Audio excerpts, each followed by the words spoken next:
of the Miga crash that happened yesterday, claiming the lives of 37 people. What was the case of the night travel ban in terms of impact on travelers? We have Edmond Yabola standing by at the Machakos Country Bus Station. We'll be speaking to him a bit later on. And also the hard task for many of the family members who are now identifying their loved ones who were lost in that crash at the Nakuru County Mortuary. And Oxikolia bring us up to speed on that, as well as Oko Okusa, who will be giving us a travel update from Kisumu. We'll be speaking to all those three gentlemen a bit later on in the broadcast. But first, Happy New Year, and a joyful one for Kenyans stuck to their tradition in ushering the new year, doing so in style across the country. Spectacular fireworks highlighted the 2018 countdown at music concerts, churches, and even neighborhoods.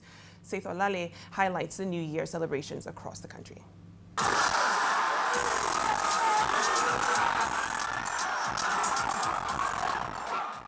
Wild celebration followed by spectacular fireworks displays lit up the skies in the capital as Nairobi County residents ushered in the new year at the iconic Kenyatta International Conference Center.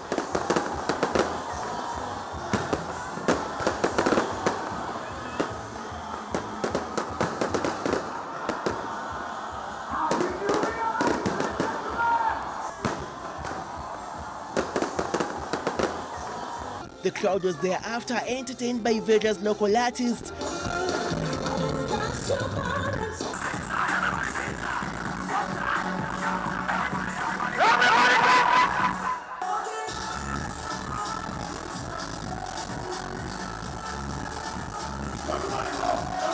Before ending the bonanza with a solemn prayer.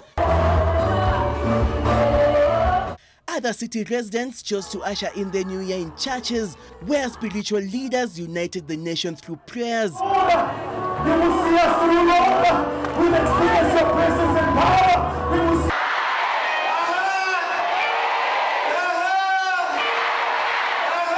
Some preferred having a feast at different outlets in the capital. In Kajiado County, thousands of residents thronged the Galaxy Resort, which hosted the NDR Churchill Show. Aya kila mtu pulo. Hey, hey, hey. If you're happy and you know, clap your hands.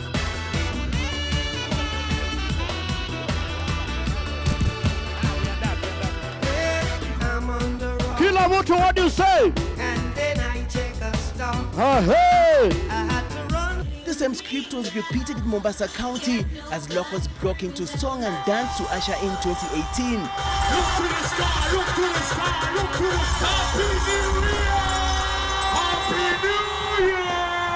Happy 2019! It's Happy New Year! It's Happy New Year! It's Happy New Year! Are you guys ready? Okay. 1, 2, 3, 4.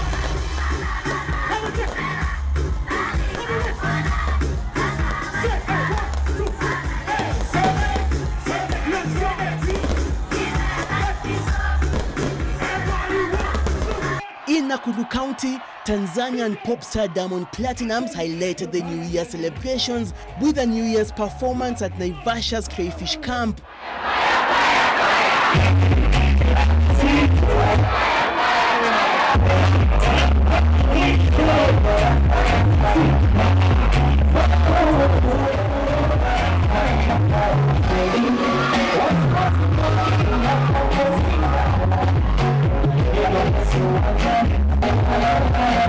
Seth Olale, NTV.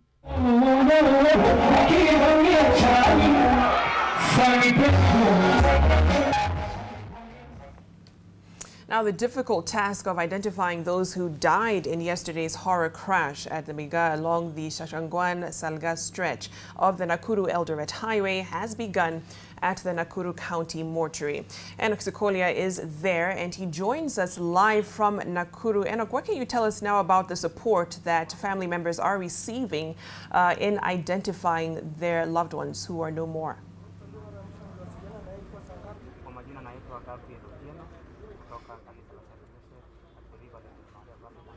Thank you so very much, Victoria Ribadini. Indeed, here where we are is the county mortuary in Nakuru County. This is where families of those who perished in the road accident that occurred yesterday at Salga and at the Salga Sachangwan stretch have come here to identify the bodies of those of their loved ones. And we've talked to several or a few of them. And here I'm joined by Achieng. She's the mother to one of those who perished yesterday. He's a senior pastor in the Legend Maria Church in Machakos County, that is in Athi River. Welcome to NTV and pole sana mama. How has it been? Umetoka kule ndani, umeweza kumwona mwanao? Siko nimeona kama kichwa yake ndio nini hapa ndio nilipasuliwa. Sasa ndio naona ni yeye. Sasa siwezi sema si yeye, ni yeye. Pole sana. Hebu tueleze kabla ya jana mwanao alikuwa anatoka wapi? Alikuwa anaelekea wapi? Ulikuwa umezungumza naye ama mlikuwa mmekaa naye? Jana mtoto yangu alitoka kwangu Saturday asubuhi sana kama saa 11. Sasa alikuwa anaenda Sembo. Kutoka Sembo ndio alisema ataenda Nairobi kama jioni. Sasa bila alitoka huko pia mimi simu yangu nilikuwa nayo ikapotea. Sasa sijajua maneno kutoka asubuhi ya Sunday mpaka saa 9.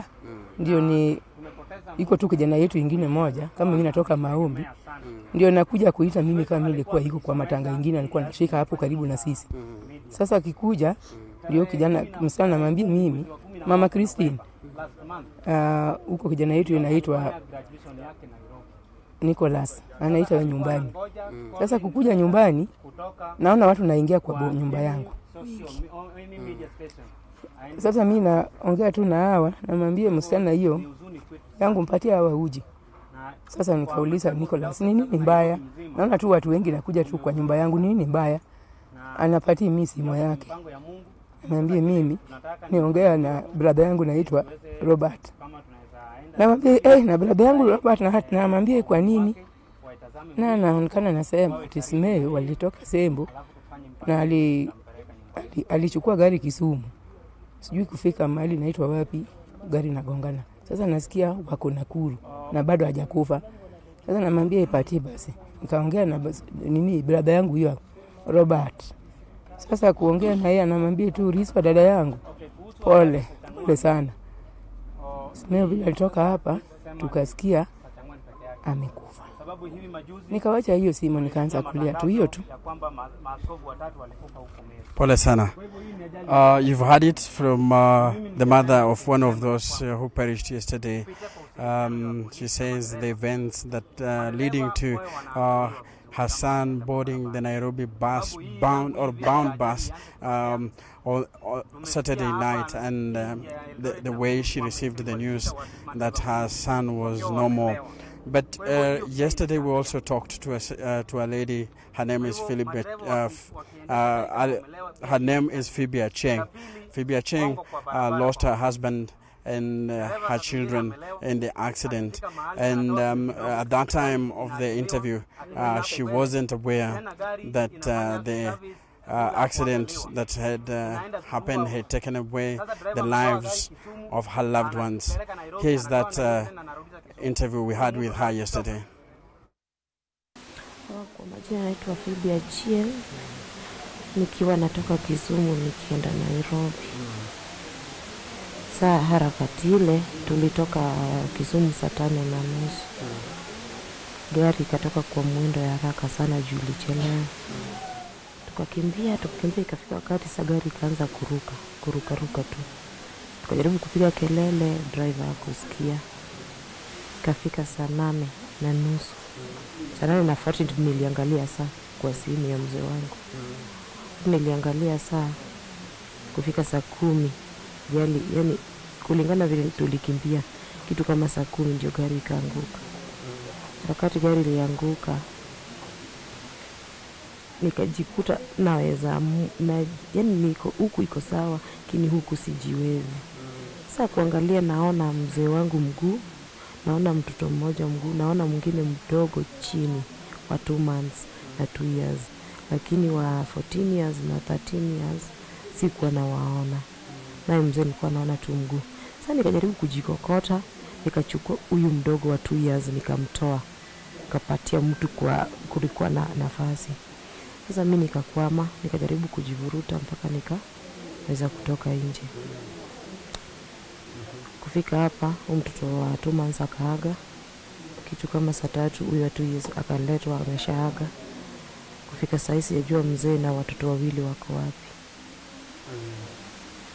Mimi mwenyewe hiyo mguu imechimbuka, iko na shimo. Kutoka hapa mpaka huku siwezi nikamuka, kifua inauma. Hivyo ndio ilikuwa. Sasa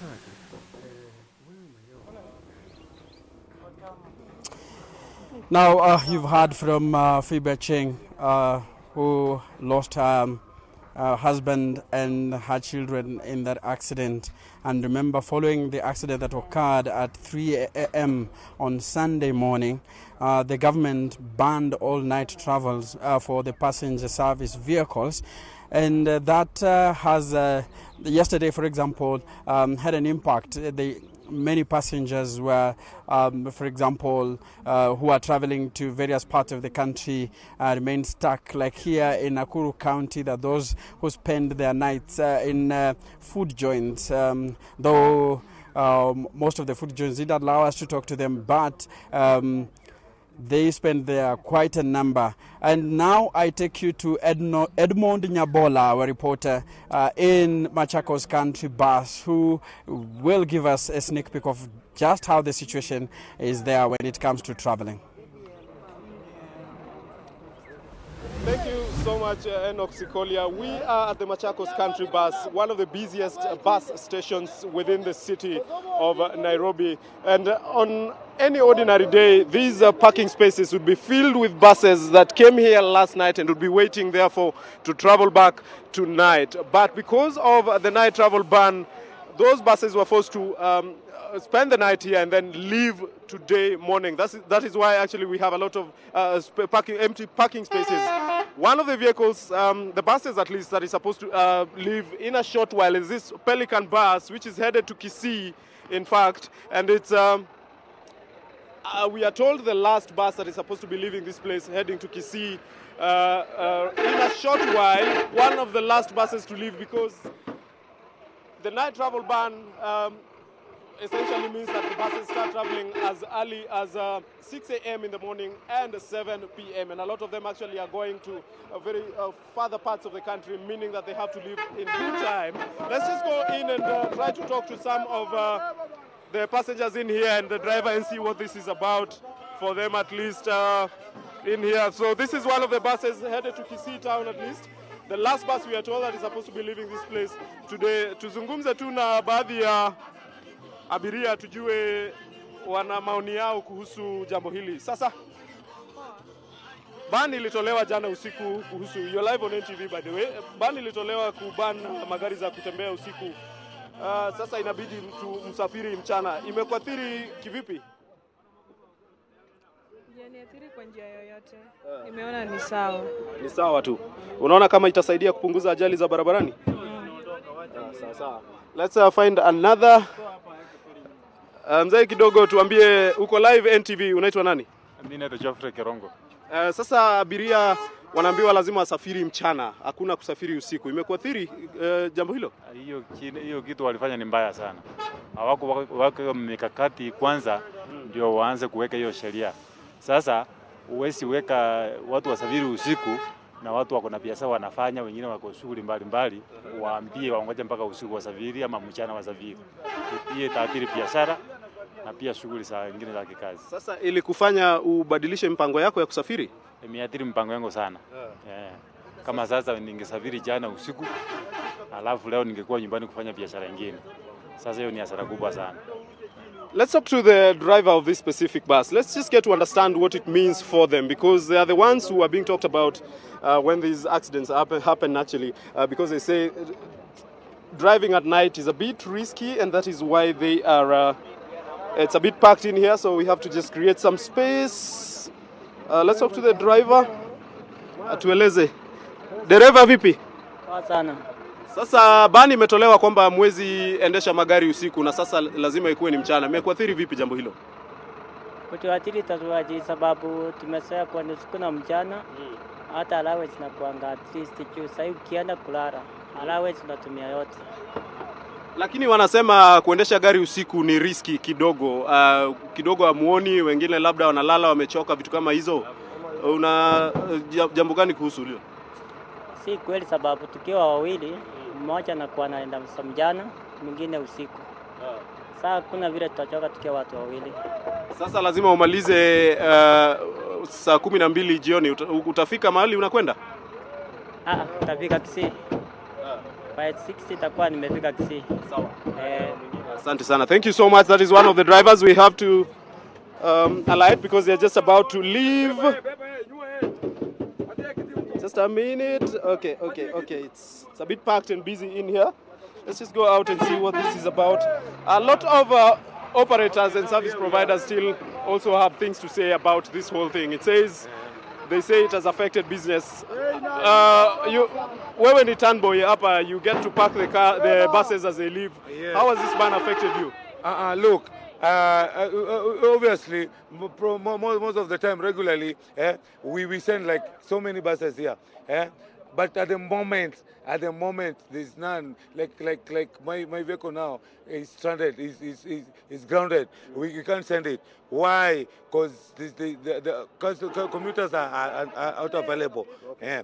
So what we're urging the government to do, first and foremost, is that if these buses, and I'm speaking on behalf of even the owners, the matatu owners of association, if the TLB was the license which was delivered was night and day, why could it have they just cancelled them all together? Okay. Yeah. Thank you so much. The views from some of the operators who actually use this bus station. Another of the buses here just about to leave. This is Nyaugenya, I believe, headed to the western region, Nyanza region of the country. So these empty spaces are for buses that were here last night, overnight actually, and had to leave this morning because of that night travel ban, we are told. One of the busiest bus stations now, just a few travelers, because most of them actually were planned to travel left in the morning to different parts of the country that they were headed to. So that is what it is like here at the Machakos Country Bus. The picture quite empty. And let's just go to Ouko Kusa in Kisumu to assess what the picture is like, at least in that part of the country. Okusa.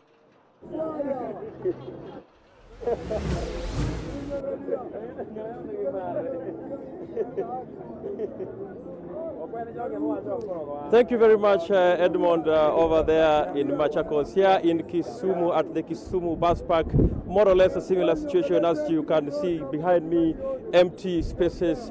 Otherwise, in a usual day, this bus park will be teeming with buses at this time of the day. But that is not happening today, in the sense that we are made to understand that early in the morning today, several buses left this terminus to Nairobi and other parts of the country. What is happening is that a lot of passengers actually spent the night in those buses waiting for the 6 a.m. time so that they can depart to their various destinations. So that is what is happening here as we speak. A lot of passengers are stranded here. The fares have shot up. We are told that just last week before the ban, they were charging 1,000 shillings to Nairobi, but that has since shot up to 2,500 shillings per passenger. So that is what is happening here in Kisumu. And just to put a little perspective on the situation on the ground, I would like to sample just a passenger and one of the operators here at the bus park to give us an insight on what is actually happening and how that ban has affected operations here. Earlier on, we managed to speak with the manager of Guardian Bus Services, who actually said that they have been forced to bring in additional buses counter the ban which took effect yesterday. And again, we also managed to speak with the representative of the Easy Coach, where there are also a number of stranded passengers. That was last night, but this morning we saw a lot of buses departing from here to Nairobi. What they have been forced to do is that all the passengers who were supposed to travel last night were actually told to report this morning, and when they got there, they got into the buses that were available and took them to their various destinations. So that is the situation currently here. Let me just talk to one of the passengers here who has been here for a while waiting for transport. Gentlemen, just start by telling us your name, and maybe if you could remove your cap.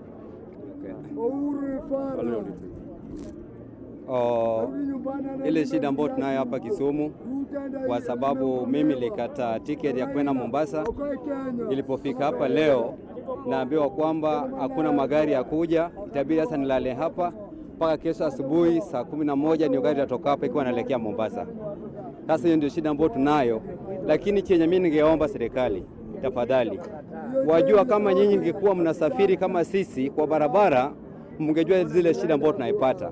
Vile nyinyi mnatembea, mnatumia ndege juu, hamwezi mkajua kwamba wananchi wa kawaida ambao mnalinda wanateseka kiasi gani.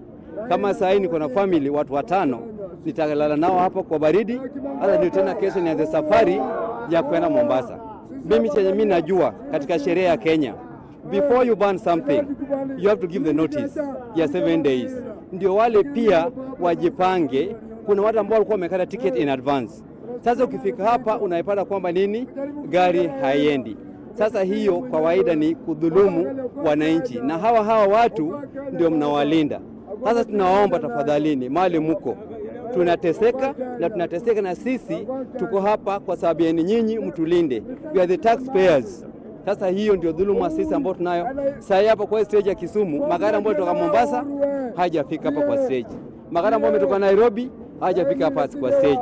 Na bei inapanda kulingana na vile gari imefika kwa stage.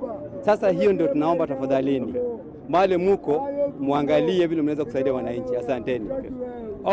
That's one of the passengers there, sort of saying that the government should have provided some notice, like 7 days notice before effecting the ban, that the ban has actually really interfered with some of their traveling arrangements. Let me also bring into set one of the operators here at the bus park just to tell us what they are doing to mitigate on this.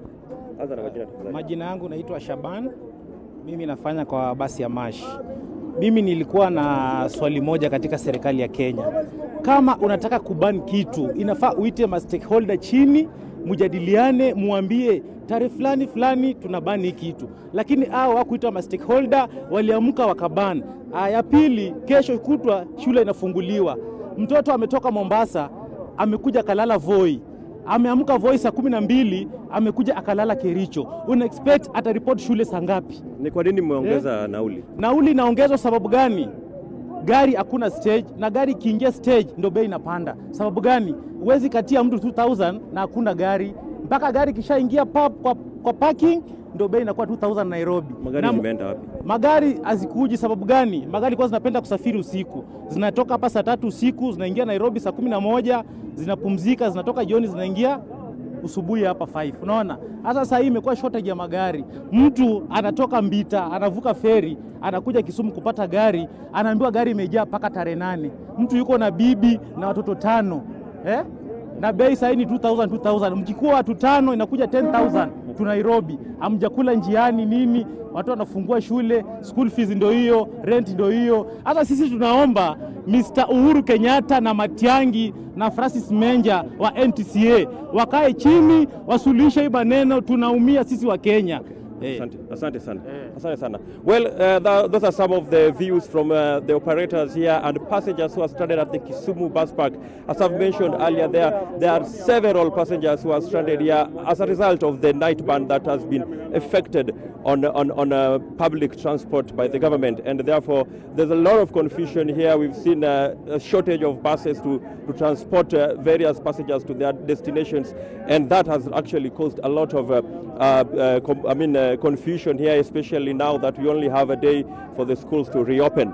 Right now, let me just introduce you to our story in Mombasa, where we are also facing a similar problem with the night ban on public transport. And well, just take a look.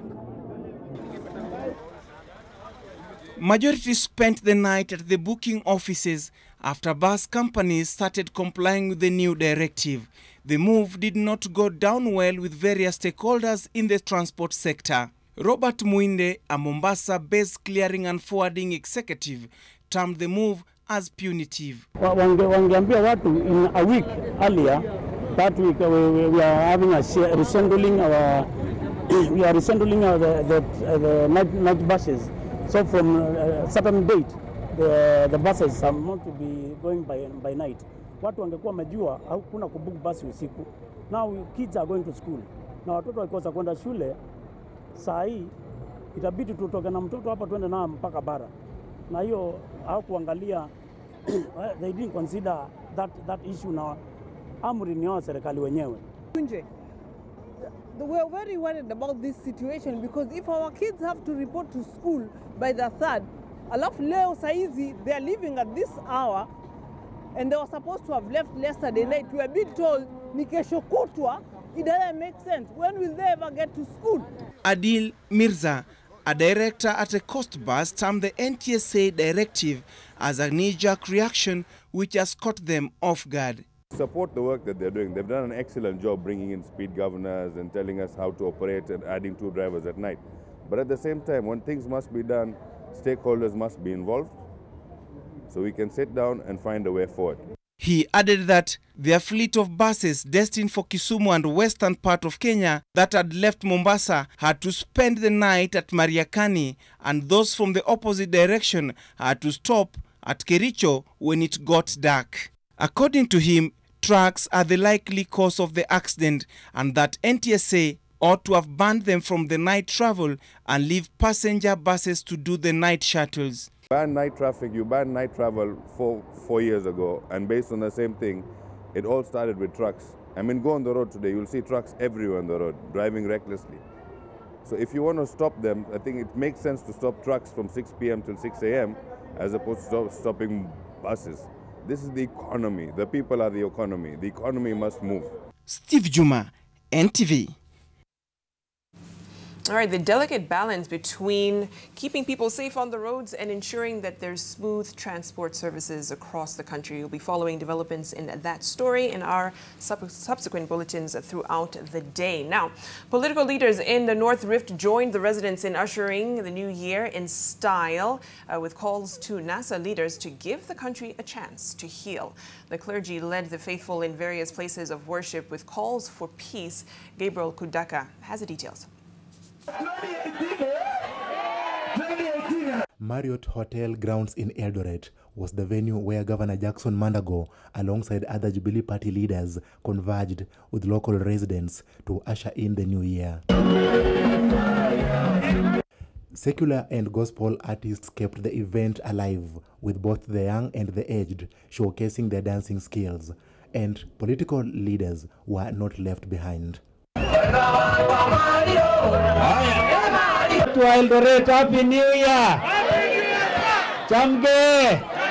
But as usual, politicians could not let the chance slip away without expressing their political wishes. Tunataka tuambie Wakenya wote, jameni, siasa imeisha, tujenge nchi yetu, tuhakikishe ya kwamba ukubali kushindwa, kwa sababu asiyekubali kushindwa sio mshindani. Si ndio jameni?